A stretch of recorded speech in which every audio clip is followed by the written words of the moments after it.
এই সমবেত কৃষ্ণাঙ্গস ভক্ত মন্ডলী এবং আমার ভক্তিমতী ভাইরা, আপনাদের রাতুল চরণে আমার শতকোটি প্রণাম।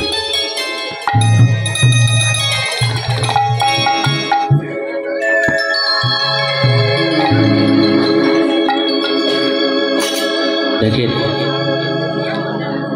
আপনারা বহু দূর দূরান্ত থেকে এসেছেন ভগবান শ্রীকৃষ্ণের লীলামৃত কীর্তন শুধু আস্বাদন করবার জন্য। কিন্তু দেখুন, আমি অজ্ঞানধম ছেলে মানুষ, এই কীর্তন সম্বন্ধে কোনো জ্ঞান বা কোনো অভিজ্ঞতা আমার নাই। আপনারা বলতে পারেন যে বাবা ধর্মদাস, তোমার যদি কোনো জ্ঞান নাই থাকবে, যদি কোনো অভিজ্ঞতা নাই থাকবে, তাহলে আমাদের সম্মুখে এসেছো কেন? এসেছ কেন জানেন? আপনাদের মতো সাধুগুরু বৈষ্ণবের মুখে শ্রবণ করেছি এবং শাস্ত্র বলে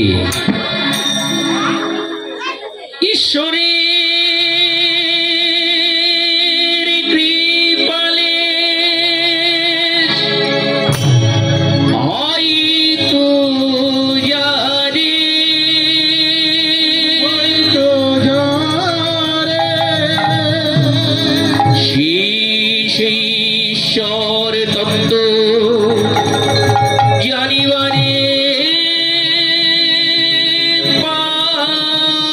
পারে।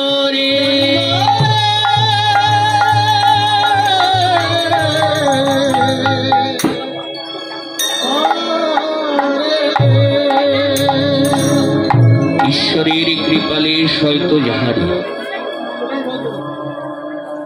সেই ঈশ্বর তত্ত্ব জানিবারে।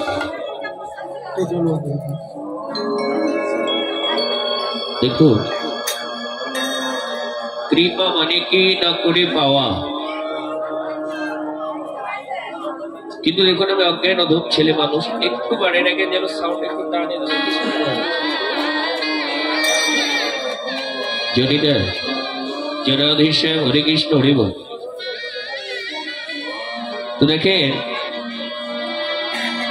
ঈশ্বরের কৃপালে হয়তো যাহারে সেই ঈশ্বর তত্ত্ব জানিবারে পারে। কৃপা মানে কিনা করে পাওয়া। কিন্তু দেখুন, আমি অজ্ঞান অধম ছেলে মানুষ, আজ পর্যন্ত তেমন কোনো কর্ম করতে পেরেছি বলে আমার নিজের প্রতি ভরসা নাই, যার ফলে ঈশ্বরের রহিত কৃপা আমার প্রতি বর্ষণ হবে। তো আপনারা পরম বৈষ্ণবী, যদি কৃপা করে কিঞ্চিত কৃপায় অধমের প্রতি বর্ষণ করেন, তাহলে দুটো কৃষ্ণ কথা বলতে পারবো। তা নাহলে আমার নিজস্ব কোনো ক্ষমতা নাই যা দিয়ে ভগবান শ্রীকৃষ্ণের বর্ণনাতীত লীলা, বর্ণনার অতীত যে লীলা ইল্লা বর্ণনা করে আপনাদের চিন্তা আপনাদের মনে আনন্দ প্রদান করব। বৈষ্ণব পদাবলী অনুযায়ী, কীর্তনের লীলার নিয়ম অনুযায়ী, শ্রেয় অনুযায়ী সকাল থেকে লীলা চলছে। সকালবেলা আস্বাদন করলেন ভগবান শ্রীকৃষ্ণের গৌর গোবিন্দের জাগরণের রসদগান। তারপর আস্বাদন করলেন ভগবান শ্রীকৃষ্ণের গমনকষ্ট লীলা।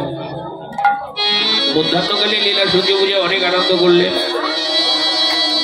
সারাদিন ধরে অনেক আনন্দ হলো, চলুন একটু কান্নাকাটি করি। হরি বলে নাচার লোক জগতে অনেক পাওয়া যায়, কিন্তু হরি বলে কাঁদার লোক কুড়িতে কুটি পেলে না। এখন আমরা যে লীলাটি আস্বাদন করবো বা স্মরণ করবো, সেটা হলো ভগবান শ্রীকৃষ্ণের উত্তরাগস্থ লীলা। ভগবানের প্রায় 64টি লীলা আমরা গ্রন্থে পাই, প্রত্যেকটা লীলা একটা করে, কিন্তু এই গোষ্ঠ লীলা হলো 2টা। যে দুটি লীলা প্রত্যেকটি মানব জীবের স্মরণীয়, একটি হচ্ছে আশার লীলা আর একটা হচ্ছে পৃথিবী ছেড়ে চির বিদায় নিয়ে চলে যাওয়ার লীলা। তো আশার লীলা গমন কষ্ট আমাদের সবার শেষ, এবার আমাদের যেতে হবে। এসেছি ভাবে আমাকে যেতে হবে, জন্ম নিলে মৃত্যু অনিবার্য, জন্ম নিলে মৃত্যুর স্বাদ তাকে গ্রহণ করতে হবে। তো আশা লীলা আমাদের সবার শেষ, এবার চলুন আমরা যাব।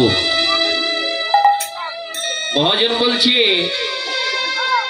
এই পদ বলে দেয় সেই পথের সন্ধান বলে, সেই হলো কীর্তন পদাবলী। এই পৃথিবীর মাঝে আমরা সবাই এসেছি, আসতে আমাদের একটা পথ লেগেছে, তাই না? পথ অপথ আর পদ অপথ। পথ লিখলে হয় পথ, হাঁটা চলা পথ, আর পদ অপদ অর্থাৎ মহাজনগণ রচিত গতস্য পন্থা। তাহলে পথ অপথ মানে হাঁটা চলা পথ, আর পদ অপদ মহাজনগণ রচিত গতস্য পন্থা অর্থাৎ এই বৈষ্ণব পদাবলী। এখানে বৈষ্ণব কবি তত্ত্ব দিলেন যে এখানে আমরা সবাই যারা এসেছি, সে শিশু বৃদ্ধ যুবক যুবতী যেই হোক না কেন। ও মাসি ভালো সিগন্যাল দিচ্ছেন নাকি জনিটা? এখানে মহাজন তত্ত্ব দিলেন যেখানে আমরা যারা এসেছি সবাই একদিন ছিলাম মাতৃ জঠরে। সে শিশু বৃদ্ধ যুবক যুবতী যেই হোক না কেন একদিন মাতৃ জঠরে সবাইকে থাকতে হয়েছিল। আর এই গর্ভ কারাবাস থেকে পৃথিবীতে আমরা ভূমিষ্ঠ হয়েছি, তো আসতে তো আমাদের একটা পথ লেগেছে, তাই তো? আর এই মায়ের গর্ভ কারাবাস থেকে যে কোন পথ দিয়ে পৃথিবীতে এসেছি এটা আমরা সবাই জানি, কিন্তু এসেছি ভাবে আমাকে যেতে হবে যে জন্ম নিলে মৃত্যু অনিবার্য, মৃত্যুর চেয়ে চিরন্তন সত্য জগতে আর কিচ্ছু নাই। আশার লীলা গমন গোষ্ঠ অর্থাৎ পৃথিবীতে আমরা সবাই এসে গেছি, এবারে যাব। আসার পথ আমরা সবাই জানি, যাবেন কোন পথ দিয়ে? ও ভাইরা আর সময় নাই, যেতে হবে। 40, 50, 60 কিংবা 70 এর ভিতরে বলো হরি, যেতে হবে। যাবেন কোন পথ দিয়ে? মহাজন বললেন এই পথ বলে দেয় সেই পথের সন্ধান বলি, এই কীর্তনের পথ বলে দেয় যাওয়ার পথের সন্ধান বলি, সেই হলো কীর্তন পদ বলি। এর একটি অর্থ নয়, এর দুটি অর্থ, একটা তত্ত্ব, একটা তথ্য, একটা অন্তরঙ্গ, একটা বহিরঙ্গ, একটা গৌণত্ব, একটা মুখ্য অর্থ। তাহলে কোন পথ দিয়ে আমরা যাবো? মহাজনগণ কি বললেন? যে পথে এসেছে জীব সেই পথে হচ্ছে ক্ষয়, সেই পদ ভজন করলে জীব মোক্ষ পদ পায়। শাস্ত্রে বলছে আপনো ভজন কথা না বলিও যথাযথ আপনি আপনি হো সাবধান। এই ভজনের কথা এত ক্লিয়ার করে বলা যাবে না। এই যে ভাইরা, নারকেল ছাড়াইয়ে শ্বাস তুলে মুখে দিয়ে দেবো, কিন্তু চিবাইয়ে দিতে পারবো না, একটু চিবাইয়ে নিতে হবে। কীর্তন গান নয়, নাচ নয়, এটা সাক্ষাৎ ভজন, এটাকে শোনা যাবে না, অনুভব করতে হবে। যাবো কোন পথ দিয়ে? তত্ত্বদর্শী মহাজন বলছে এই পদ বলে দেয় সেই যাওয়ার পথের সন্ধান বলি, সেই হলো কীর্তন পদাবলী। যাবো কোন পথ দিয়ে? না, যে পথে এসেছে জীব। অনুভব করুন, যে পথ দিয়ে আমরা পৃথিবীতে এসেছি সেই পথে হচ্ছে ক্ষয়, আর ওই পদ ভজন করলে জীব মোক্ষ পদ পায়। আচ্ছা, কীর্তন শুনতে এসে কানের দুল একটা এই আঙ্গিনায় হারিয়ে গেল, বাড়ি যেয়ে খোঁজ করলে কি পাওয়া যাবে? যেখানে হারিয়েছে সেখানে খোঁজ করলে পাওয়ার সম্ভাবনা আছে। তো যে পথ দিয়ে তুমি পৃথিবীতে এসেছো ওই পথটাই যদি ভজন করতে পারো তবেই তুমি যাওয়ার পথ খুঁজে পাবে। তো তাই জন্য আশ্রয় করতে হবে সেই পথ দেখানোর জন্য। আশ্রয় করিয়া ভজে তারে কৃষ্ণ নাহি ত্যাজে, আর সব মনে অকারণ। তো চলুন আমরা লীলার মধ্য দিয়ে আস্বাদন করব। আপনারা যেমন করে বলবেন, যদি বলেন পথ গিয়ে চলে যেতে জাস্ট পথ গাইবো আর চলে যাবো, যদি বলেন না ভেঙে ভেঙে বলতে তাহলে চেষ্টা করব। জানিনা, তো ছোট্ট করে তালটা আমরা আস্বাদন করি, তারপরে আমরা আবার আলোচনায় ফিরে আসবো। মনটা এদিকে রাখবো।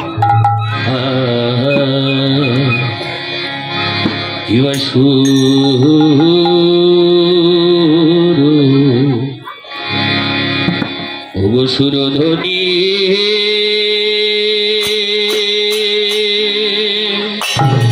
সুরধ্বনি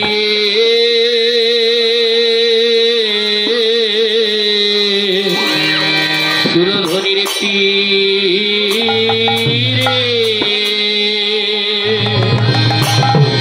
আয়ে আয়ে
আয়ো